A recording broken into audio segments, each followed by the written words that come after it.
El fiscal Karim Khan fue muy claro en su declaración ante los 123 representantes de los estados firmantes del Estatuto de Roma. Su equipo en Venezuela está recabando pruebas. En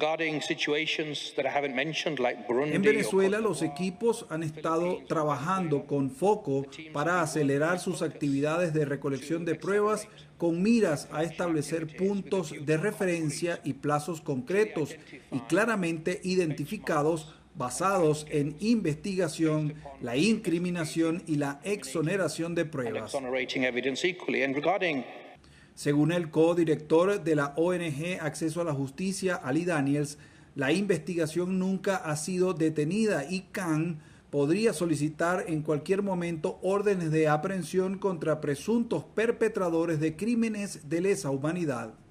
Cuando él dice que la complementariedad no es eterna, lo que está diciendo es que el gobierno no tiene un tiempo ilimitado para demostrar que sanciona o juzga a los responsables de crímenes de lesa humanidad, sino que a partir del momento que la Fiscalía estime, dice, bueno, ya te hemos dado todas las oportunidades y no has demostrado que estás enjuiciando a los responsables, y a partir de este momento entonces yo asumo esa responsabilidad y pido a la Corte que dicte órdenes de captura. Sobre todo porque la Corte, y esto quisiera también enfatizarlo, ellos no buscan la responsabilidad de autores materiales, sino de los más altos responsables. Y en Venezuela, como sabemos, está en el derecho penal venezolano, no ha habido una sola condena a ningún responsable de las cadenas de mando. Y a partir de ahí, entonces el fiscal podría decir, como veo que no hay ningún responsable de las cadenas de mando siendo enjuiciado, a partir de este momento entonces yo asumo esa responsabilidad y le pido a la Corte que emita órdenes de captura. Desde Provea aseguran que el propio fiscal de la Corte advirtió a la administración Maduro que la complementariedad tiene un tiempo limitado y si no hay justicia en Venezuela, habrá en La Haya. Lo que ha ocurrido tras las elecciones del 28 de julio ha sido la detención de menores de edad por cuya liberación abogó el fiscal Karim Khan. Y además no se ha permitido el ingreso de la oficina del Alto Comisionado de las Naciones Unidas a pesar de existir un compromiso por escrito. Es decir, que hasta el momento no ha habido pasos sustanciales o pasos efectivos que muestren que existen prácticas concretas y mecanismos adoptados de manera concreta para que en el país se pueda hablar de complementariedad. Esto significa que ante esa carencia de voluntad por parte del Estado, la investigación por parte del fiscal sobre esos crímenes debe profundizarse. De hecho, el fiscal hace referencia a una aceleración de ese proceso investigativo en la situación de Venezuela y en otras 3 situaciones similares. Un dato adicional sobre Venezuela y la Corte Penal Internacional es que la administración Maduro, según la ONG Provea, debe a la Corte la suma de 14.1 millones de euros, ya que no paga sus cuotas desde el año 2018. 29 expresidentes miembros de la Iniciativa Democrática de España y las Américas mostraron su descontento por las violaciones denunciadas contra los 6 asilados en la Embajada de Argentina en Caracas, que está bajo la custodia de Brasil, y calificaron este hecho como un intento de transformar la Embajada Argentina en una cárcel de la administración de Nicolás Maduro. Destacaron que el hecho atenta gravemente contra las bases del derecho internacional y humanitario. Los exmandatarios afirmaron en un comunicado que conocen el trato inhumano y degradante y las condiciones de aislamiento a las que están siendo sometidos los venezolanos asilados en la Embajada Argentina en Caracas, colaboradores inmediatos de María Corina Machado, a quienes se les impide recibir los servicios vitales y médicos. Además, recalcaron el acoso del que aseguran es víctima Corina Parizca de Machado, madre de la líder opositora, considerando que tanto ella como los asilados en la Embajada Argentina son víctimas de lo que calificaron de prácticas de terrorismo de Estado, tal como los ha calificado la Comisión Interamericana de Derechos Humanos. En consecuencia, pidieron al presidente de Brasil, Luis Inácio Lula da Silva, una actuación firme al respecto, al igual que a los gobiernos y organizaciones internacionales con representación diplomática en Venezuela. En tal sentido, exhortaron al Nuncio Apostólico en Caracas y al Comité Internacional de la Cruz Roja a asumir los deberes de protección humanitaria que les corresponden en el caso. En Ciudad Juárez, epicentro de la maquila mexicana, La incertidumbre se agudiza tras cumplirse la primera semana de los amagos de aranceles del presidente electo de Estados Unidos, Donald Trump.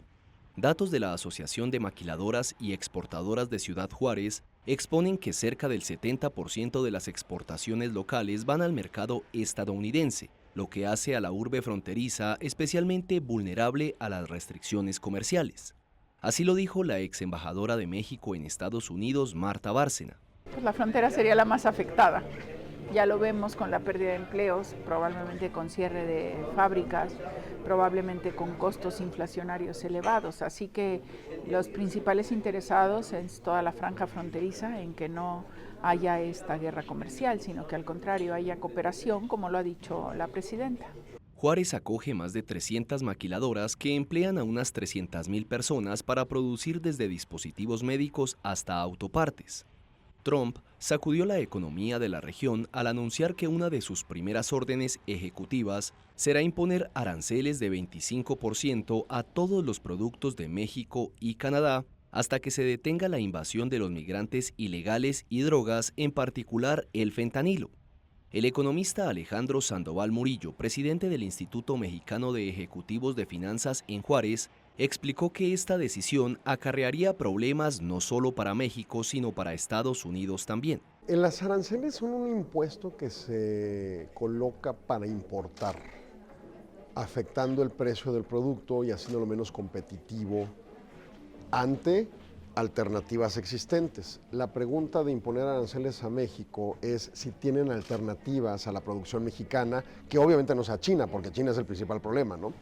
Y entonces, en ese sentido, si no hay, el consumidor estadounidense va a tener que absorber ese arancel y el daño es para ellos. La presidenta de México, Claudia Sheinbaum, confió en que no habrá aranceles tras hablar por teléfono con Trump, mientras que el gobierno mexicano argumenta que Estados Unidos perdería 400,000 empleos y padecería inflación. Ante el panorama adverso, las autoridades locales y federales han intentado mitigar los efectos de los aranceles mediante incentivos fiscales y programas de apoyo a las empresas afectadas, pero muchos empresarios consideran que estas medidas son insuficientes frente al impacto de las políticas comerciales de Estados Unidos. En este sentido, Venezuela considera preocupante que el fiscal no haya sido puesto al tanto de estos avances y el punto exacto en que se encuentran los asuntos abordados en sus desacertadas declaraciones, incluyendo la reactivación de la presencia de la Oficina del Alto Comisionado de Naciones Unidas para los Derechos Humanos en territorio venezolano, concretado en el mes de noviembre del corriente año. Lamentamos que el fiscal se deje llevar por informaciones de campañas públicas en redes sociales impulsadas por la extrema derecha, el sionismo y potencias occidentales que pretenden aplicar un agotado colonialismo jurídico contra Venezuela, a pesar de contar con canales de comunicación directa. Mi gobierno extiende una nueva invitación al fiscal de la Corte Penal para visitar el país y seguir abordando de manera directa y constructiva los compromisos mutuamente adquiridos en el ámbito de la complementariedad positiva. Durante su intervención, el representante permanente de Venezuela ante la CPI, Héctor Constant, también aseguró que informó de manera oportuna y exhaustiva a la Fiscalía de la CPI sobre todas las medidas internas adoptadas para cumplir con los compromisos asumidos con el Estatuto de Roma, así como los alcanzados en los 2 memorandos de entendimiento suscritos con la Fiscalía. El fiscal de la Corte Penal Internacional, Karim Khan, quien instó el lunes a Caracas a permitir que los representantes expulsados regresen al país suramericano y urgió a Maduro a cooperar de manera más tangible con la CPI. En febrero de este año, Maduro decidió suspender las actividades de la Oficina Técnica del Alto Comisionado de Naciones Unidas para los Derechos Humanos, establecida desde 2019. La suspensión se justificó alegando que la oficina había instrumentalizado su trabajo en contra del Ejecutivo. El gobierno de Javier Milei denunció el asedio y las amenazas que sufren los asilados en la residencia del embajador de la Argentina en Caracas, custodiada por Brasil, y pidió que actúe con determinación. Nuestra misión diplomática en Caracas ha enfrentado situaciones de asedio por parte de fuerzas policiales y actores no armados, no identificados, en represalia por haber ofrecido asilo a personas cuya vida e integridad se encuentran en peligro.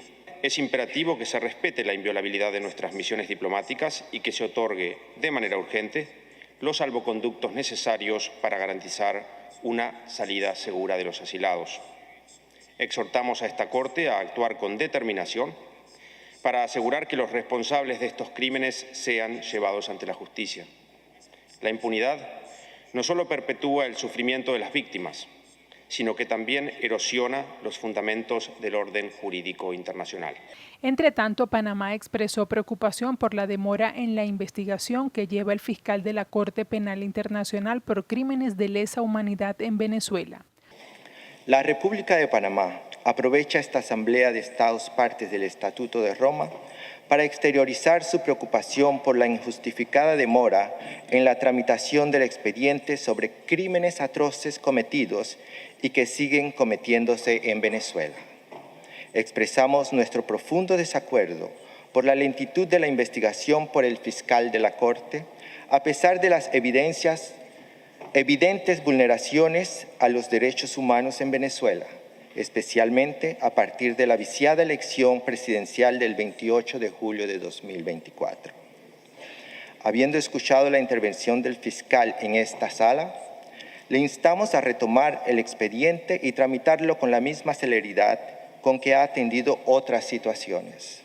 Uruguay pidió el apoyo político explícito para la imparcialidad del trabajo de la Corte Penal Internacional ante la situación en Venezuela. Hoy más que nunca es necesario el apoyo político explícito de todos los Estados parte a su labor independiente e imparcial, en un contexto multilateral complejo y repleto de desafíos que amenazan la paz y seguridad internacionales, en todas las regiones del mundo sin excepciones, incluyendo la mía propia, situación en Venezuela. Por su parte, Venezuela rechazó las declaraciones de Panamá, Argentina y Uruguay. En ese sentido, arremetió contra las gestiones de los gobiernos de José Raúl Mulino, Javier Milei y Luis Lacalle Pou.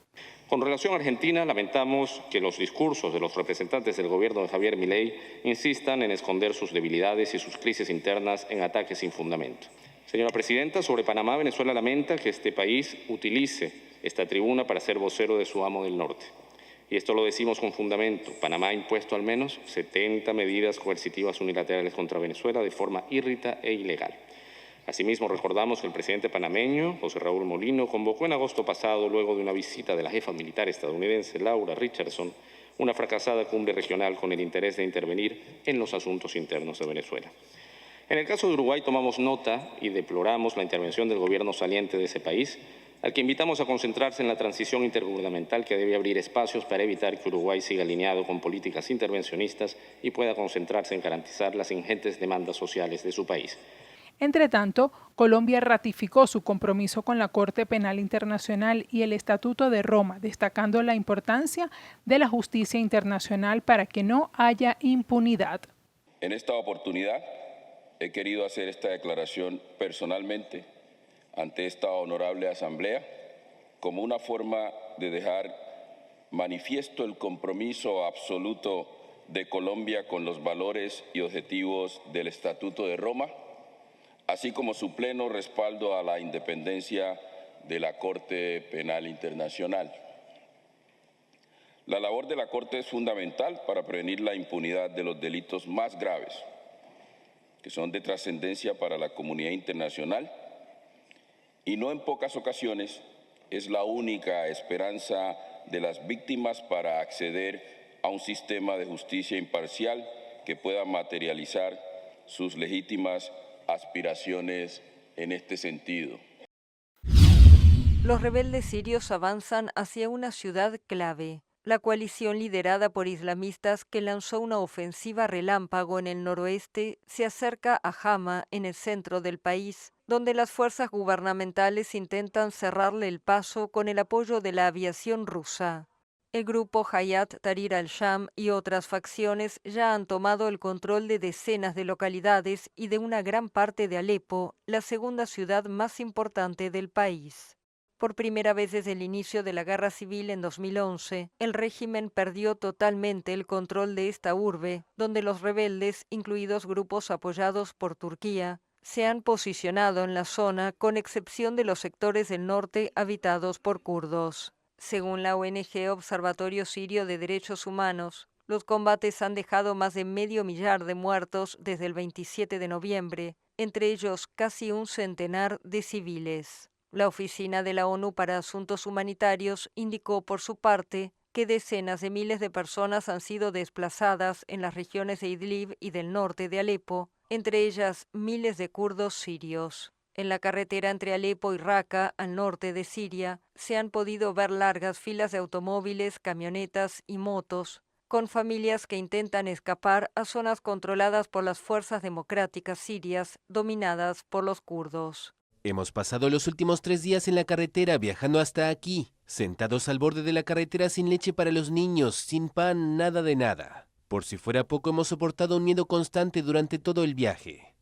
Vivíamos en un infierno debido a los bombardeos de tanques, artillería y cohetes. Llevamos 3 días sin pan. Allí no hay nada que comer, todo ha sido cortado. La reanudación de las hostilidades en Siria después de más de una década de guerra civil ha multiplicado los llamados internacionales a una desescalada.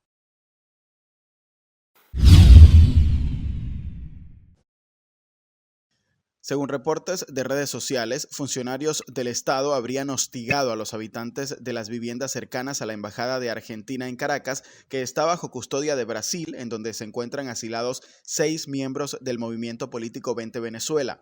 Más temprano, María Corina Machado y Edmundo González informaron que al menos 20 agentes policiales, 5 patrullas y vehículos civiles se encontraban desde la madrugada de este miércoles frente a la sede diplomática, por lo que denunciaron hostigamiento contra los asilados. Hasta ahora, ninguno de los 6 asilados en la Embajada Argentina en Caracas han confirmado presuntos allanamientos en las viviendas cercanas a la sede diplomática custodiada por Brasil. Van al Ministerio de Salud en Caracas para buscar respuestas a los más de 600 pacientes que padecen fibrosis quística. Los sientan en unas mesas técnicas y las respuestas nunca llegan. La vida de sus hijos se pueden apagar en cualquier momento, como le ocurrió a Anailet Miranda, quien perdió a su hija Andrea de 18 años. No había un respirador mecánico para poder entubar a mi hija y que mi hija viviera. O sea, mi hija murió en una cama así sin nadie la viera, no había nada, no había para colocarle una adrenalina, no había nada. Y yo no tenía ya nada en mi bolsillo y, o sea, de 18 años luchando para que mi hija viva, en un día mi hija se me fue por falta de medicamentos y por falta de no tener ni siquiera $1 en mi bolsillo. La fibrosis quística es un trastorno que daña los pulmones y el sistema digestivo. El tratamiento es costoso y los pacientes deben alimentarse muy bien.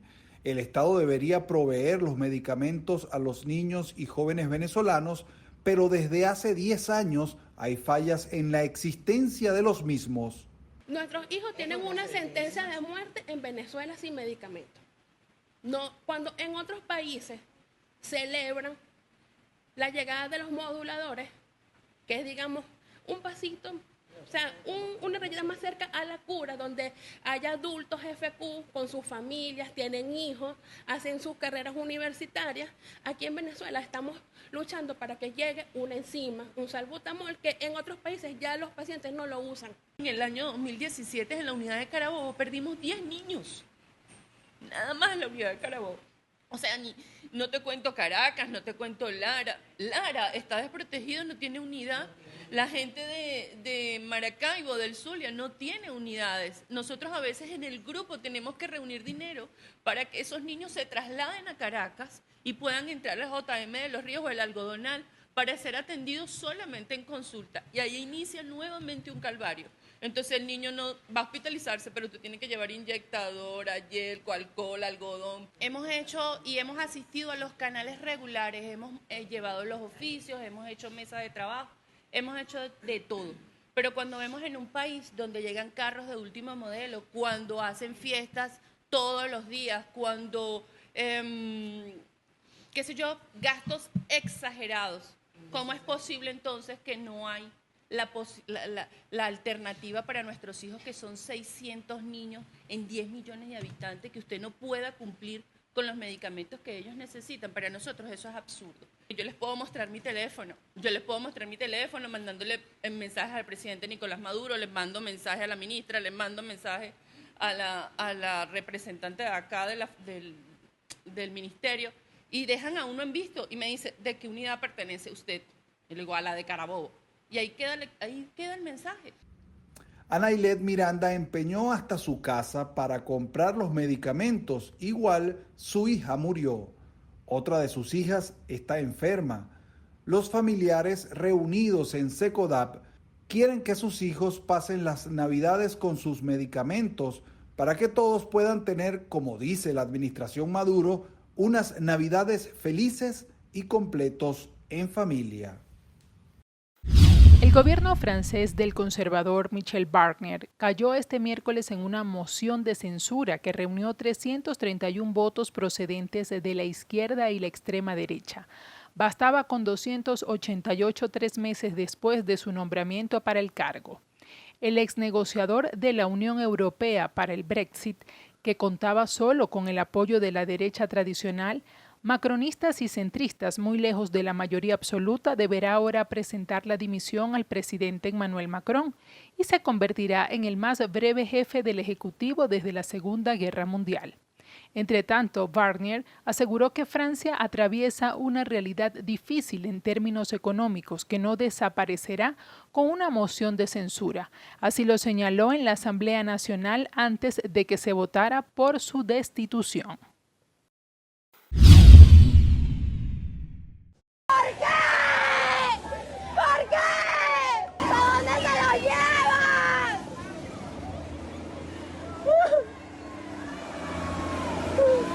¿A dónde se lo llevan? En horas de la madrugada de este jueves se realizó un traslado masivo de los jóvenes detenidos en la cárcel de San Francisco de Yare 3 en Miranda hasta el centro penitenciario de Aragua, conocido como Tocorón. Ya las lágrimas se van secando en el camino, ¿ves? Esto es lo que le llena a uno de más fuerza, de más coraje, de más valentía para seguir luchando por mi hijo y por todo, porque no entiendo cuáles son las políticas. Bueno, realmente son presos políticos, porque no hay ninguna prueba que compruebe lo contrario. Entonces, ¿hasta cuándo nos van a tener a nosotros en este sufrimiento permanente de trasladarnos a nuestros hijos de un lado a otro? Nadie nos dice nada. Aquí seguimos en la lucha, no descansaremos hasta que se logre la libertad de todos. Los familiares de los detenidos por el contexto postelectoral aseguran sentirse burlados por parte de las autoridades con las decisiones que toman sin ningún tipo de notificación previa. Nuevamente burlado, esta es una desesperación, una agonía, porque ¿cómo hacemos? ¿Cómo hacemos nosotros que venimos desde tan lejos, dando golpes y golpes con nuestros hijos? Todo lo que nos han pedido lo hemos hecho. Toda la parte jurídica que ellos nos han pedido el apoyo lo hemos dado. ¿Qué más pruebas podemos dar? Yo no tengo ningún. Si no hay prueba de culpabilidad de mi hijo, tampoco lo hay de inocencia, porque mi hijo lo agarraron con su compañero en una parada. Reunidos en el Auditorio Naranja de la Facultad de Ciencias Económicas y Sociales, los profesores manifestaron que solo la voluntad de los que hacen vida en las casas de estudio superior los mantiene en la universidad y con la universidad abierta. De no ser por la inquebrantable y tesonera voluntad de los propios universitarios, de los profesores, de los estudiantes, de los trabajadores universitarios, las universidades habrían tenido que cerrar porque los recursos son claramente insuficientes para asegurar la vida ordinaria de las universidades. ¿Cómo vive el rector de la principal universidad venezolana, de la Universidad Central de Venezuela?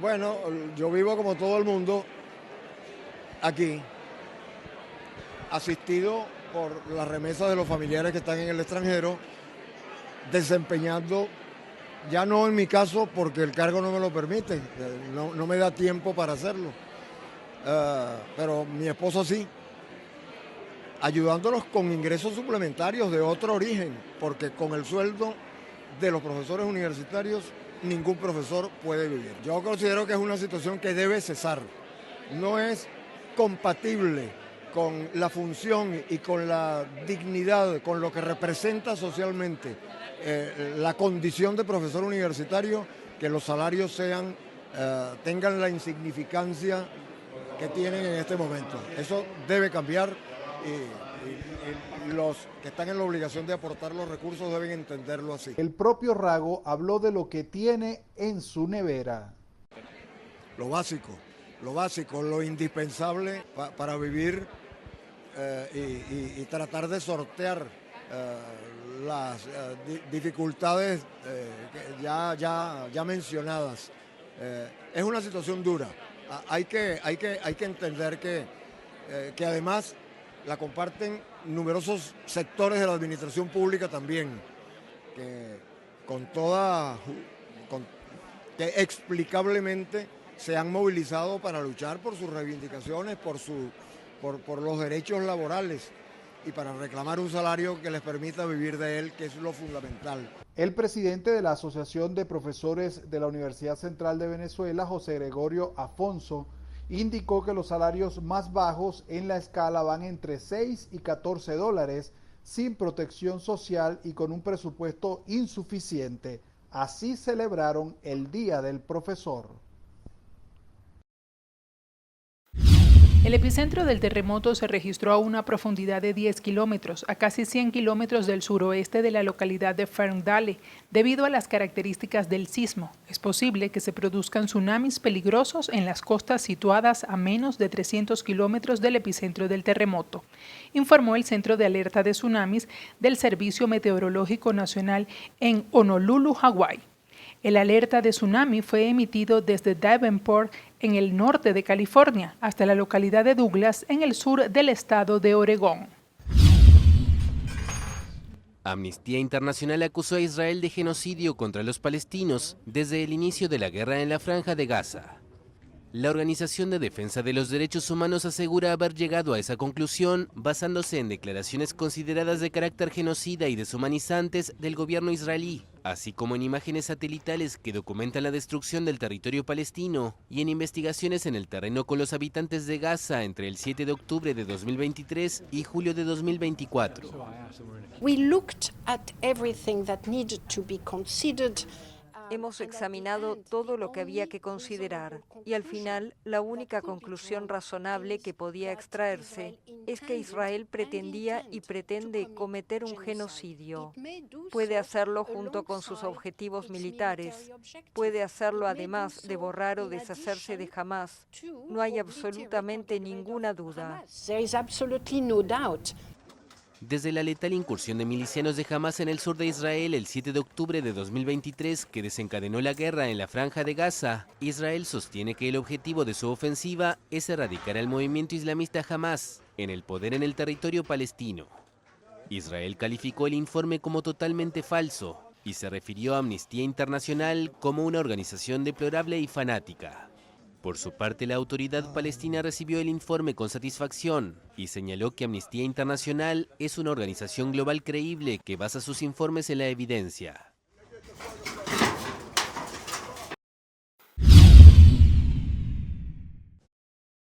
Los familiares alegan que sus hijos son inocentes, la mayoría son estudiantes y deportistas, por lo que claman al Ministerio Público atención a sus casos. Así lo aseguraron Blanca Chirinos y Antonio Castillo, ambos padres de menores de 17 años. En el caso de Chirinos, su hijo fue detenido el 13 de agosto y es acusado de terrorismo, mientras que el hijo de Castillo fue privado de libertad el 29 de julio, junto a otros 2 adolescentes quienes son acusados por el mismo delito. Está detenido en el Pablo Herrera Campi, en Manzano. Hace ya 4 meses estamos en este proceso y esto me ha empeorado mis valores y toda mi enfermedad. Exijo su libertad, ya que él es inocente de todo lo que se le acusa. En cada audiencia le decían que no se preocuparan, que no aparecen en video ni en fotos. Los obligaban también a que asumieran. Ellos no podían asumir porque Ellos querían demostrar su inocencia porque no estaban en esos disturbios.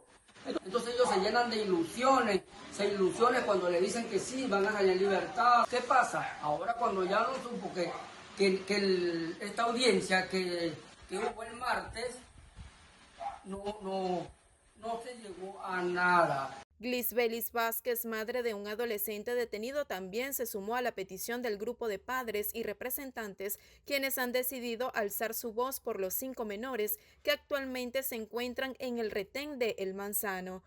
Mi hijo es un joven menor de edad, deportista, bachiller con su cupo en la universidad. Exijo la libertad porque mi hijo es inocente. Lo presentan como uno de los delincuentes detenido en la quema de Trasbarca. Entonces exijo, mi hijo es inocente. ¿Dónde están las pruebas? ¿Dónde están las evidencias? Es oportuno mencionar que el Observatorio Venezolano de Prisiones instó a la Fiscalía a garantizar la libertad de todos los menores detenidos arbitrariamente en el contexto postelectoral. El Mercosur y la Unión Europea cerraron el acuerdo de libre comercio entre los dos bloques después de casi 25 años de negociaciones. No es una solución, no hay soluciones mágicas, no hay ni burócratas ni gobiernos que firmen la prosperidad. Es una oportunidad y estará en cada uno de nosotros la velocidad que le demos a este acuerdo, cada uno en nuestros países, o en la Unión Europea como tal, para que esto vaya avanzando. Es muy importante que los pasos sean pequeños pero seguros, pequeños pero ciertos y en la misma dirección. Por su parte, la presidenta de la Comisión Europea, Ursula von der Leyen, aseguró que incluyó salvaguardas en el texto acordado con el Mercosur y que ambos bloques se beneficiarán, así como los consumidores y las empresas, en respuesta a las protestas en Europa en rechazo al acuerdo. El presidente de Brasil, Luiz Inácio Lula da Silva, afirmó que el texto es equilibrado, que reconoce las credenciales ambientales del bloque sudamericano en el marco de la clausura oficial de las negociaciones. Mientras que el presidente argentino Javier Milei criticó el papel del Mercosur hasta ahora y propuso que pueda seguir facilitando el comercio para los países que lo conforman. Propongo que aflojemos las ataduras que hoy nos ahogan en vez de fortalecernos. Este bloque no puede seguir siendo un cepo que limite a nuestros países. Debemos dejar atrás esta etapa caracterizada por la mera administración de acuerdos, el exceso de regulaciones y la implementación de normas que frenan tanto el comercio interno como el resto del mundo. Porque si el bloque no es un motor dinámico que facilite el comercio, que impulse la inversión y mejore la calidad de vida de todos los ciudadanos de nuestra región, ¿cuál es el sentido que tiene? Entre tanto, el presidente de Paraguay, Santiago Peña, afirmó que la falta de integración por parte de los miembros del Mercosur ha sido perjudicial para que continúe creciendo este bloque económico. Este es un paso importante, pero tenemos que también ser muy realistas. No es todo el camino, todavía nos queda un largo camino, como también acá en Mercosur, 30 años de este acuerdo del Mercosur, que yo reivindico, creo que ha sido un paso positivo, pero totalmente insatisfecho con lo que el Mercosur nos está dando a todos los países. Y cuando me refiero a los países, no solamente me refiero a Paraguay como el país probablemente más pequeño, sino a todos los países, inclusive a los países grandes. Creo que la falta de integración dentro de nuestro bloque ha sido perjudicial para nosotros. Durante la cumbre, el presidente de Panamá, José Raúl Mulino, señaló que su país busca trabajar por la democracia en la región, un valor en riesgo por situaciones como la de Venezuela. Vamos a trabajar en favor de la paz, luchando contra el delito internacional y fortaleciendo la libertad y la democracia en nuestro mundo, amenazada esta última por situaciones como la de Venezuela. Panamá concretó su ingreso como Estado asociado del Mercosur en esta cumbre, en la que Mulino destacó las ventajas de su país para el bloque. Panamá es una oportunidad para sus exportaciones. Este bloque es un gigante mundial en productos agropecuarios e industriales. Nosotros tenemos experiencia en logística y en aumentar la competitividad del comercio mundial. Somos complementarios y debemos potenciarnos. Tenemos la oportunidad de fortalecer juntos el desarrollo de nuestras naciones. Tras la conclusión de la cumbre, Argentina ejercerá la presidencia pro tempore del bloque. El costo de esa canasta básica alimentaria pasa de los $500, mientras el salario mínimo establecido es de $2.95. Con un salario mínimo de menos de $3, eso es lo que explica que en el caso de octubre, que fue la noticia, pero obviamente no es la noticia porque lo hemos normalizado, el poder adquisitivo de ese salario mínimo, que debería ser suficiente, uno, para cubrir la canasta alimentaria, se reduce a apenas el 0,5% del precio de la canasta. Por supuesto, se necesitan casi 183 salarios mínimos mensuales para poder cubrir los gastos de alimentación. Estamos hablando de una familia trabajadora de 5 miembros y estamos hablando de 60 alimentos. No estamos hablando de más nada, ni de lujo, ni nada de eso. Desde Provea aseguraron que se sigue vulnerando el derecho a la alimentación de los venezolanos con estos salarios en la actualidad. Lo que ha hecho el gobierno es un ajuste nunca anunciado, nunca explicado, donde la manera que el gobierno encontró para reducir el déficit fiscal y así atender la inflación fue congelar los salarios, especialmente los salarios de los trabajadores públicos. En ese sentido, el salario ha sido la principal variable de ajuste de la economía y son los trabajadores los que están pagando el costo de reformar y medio estabilizar esta economía. Así vislumbran la economía para el año 2025, mucha incertidumbre. Aspiramos que haya un leve crecimiento de la economía en medio de tanta incertidumbre, el comportamiento de los precios con inestabilidad que puede estar con tendencia al alza, que va a estar por encima de 2 dígitos y mucha incertidumbre sobre el tema cambiario. Aspiramos que se avance en un debate sobre la reconstrucción del salario y todo lo que tiene que ver con el poder adquisitivo y las posibilidades de consumo que puedan tener los venezolanos. En cuanto al tema cambiario, que también afecta al bolsillo de los venezolanos, los economistas indicaron que mientras no se corrija la brecha cambiaria, esta distorsión continuará generando desequilibrio en los precios.